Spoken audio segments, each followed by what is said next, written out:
Hello, my name is Tony Moss. I've been working with ayahuasca now the last 21 years.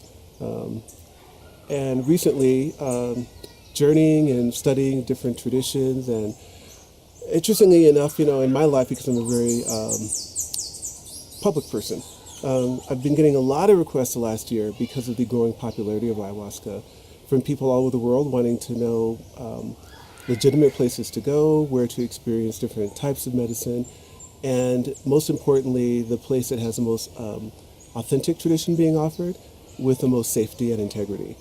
So I'm really happy to report that's actually one of the reasons that I came to the Tree of Light Retreat, and it's exactly what I found.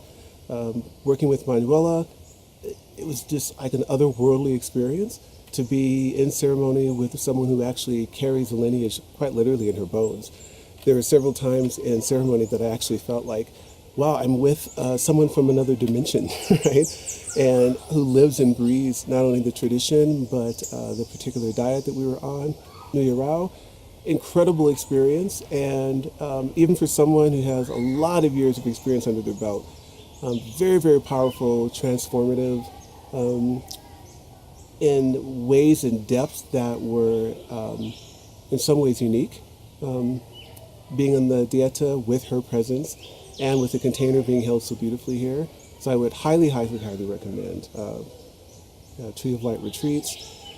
The integrity that it was held, the way we were greeted, all the details along the way, the safety I think that everyone felt on the trip were all things that I would look for in probably my top 10 of recommendations, and so this is now officially one of them. I do get asked all the time, particularly from people of color, because I've been really vocal about the value of this medicine path for people of color. And at least once a week, someone writes and says, I've done ayahuasca here in the States, but I'd really like to go to Peru. But now that it's so popular, I've been hearing all these horror stories. Where should I go?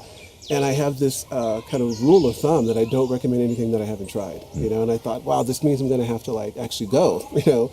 And then, and of all the plants, the Noya Ra was the one that was speaking to me for quite a while. So I get this message from Robin, he's like, oh, there's going to be this great retreat. I know the people, they're fantastic. And Manuela's going to be there. And I was like, sign me up. So I really shifted a lot of plans at the last minute to make this happen. And I think not from a place of just trust, but in all these years, a lot of caution I've developed. So I definitely entered the trip. I love Robin, first of all. So that recommendation was already got me here. And I remember the first day, I remember coming up to the gates in the taxi, and I thought, okay, I'm going to suspend all judgment, and just arrive and see, because I've been doing this a while, and just because somebody says it's great, And literally, I would say within the first 10 minutes, not only of meeting Caroline, I remember, yeah, you guys were already in the share from your first night. Yeah, so there's something about the way that felt, and then her approach to me, and by the time we got into the first ceremony, I felt like that moment of you made a good decision, basically. Yeah. And then, the first ceremony, I came with a respiratory infection, upper respiratory, that I got from last time I was in South America, actually. And it had kind of lingered on and then went away and then came back a week before the trip. And I thought, okay, well, there's a good reason to come. I'll just focus on that. So the first ceremony, really the first two, for me, were mostly around the medicine dealing with that. And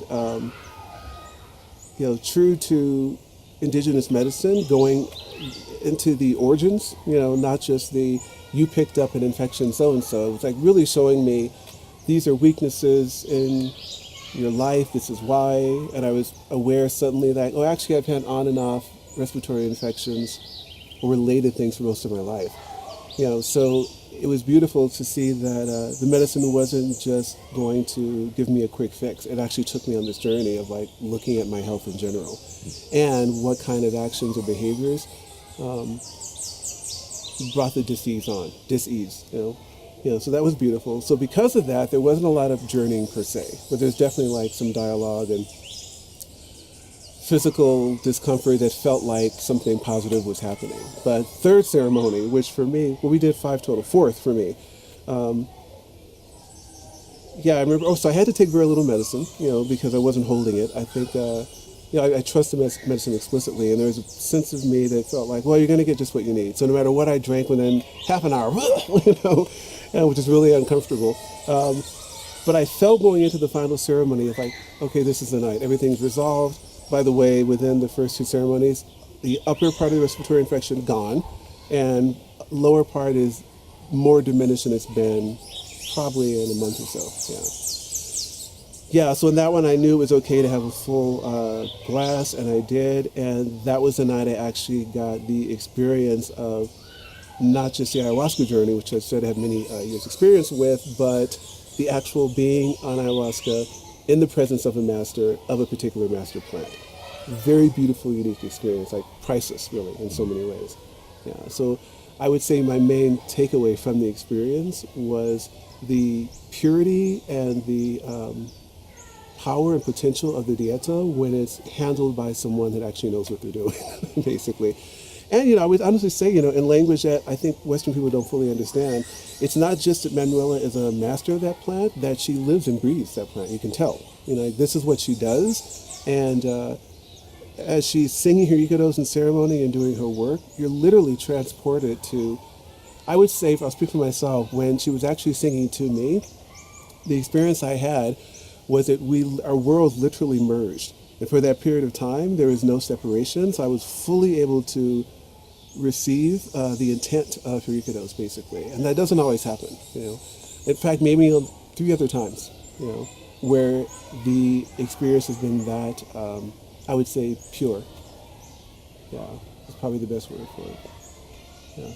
So that's it. 2 thumbs up.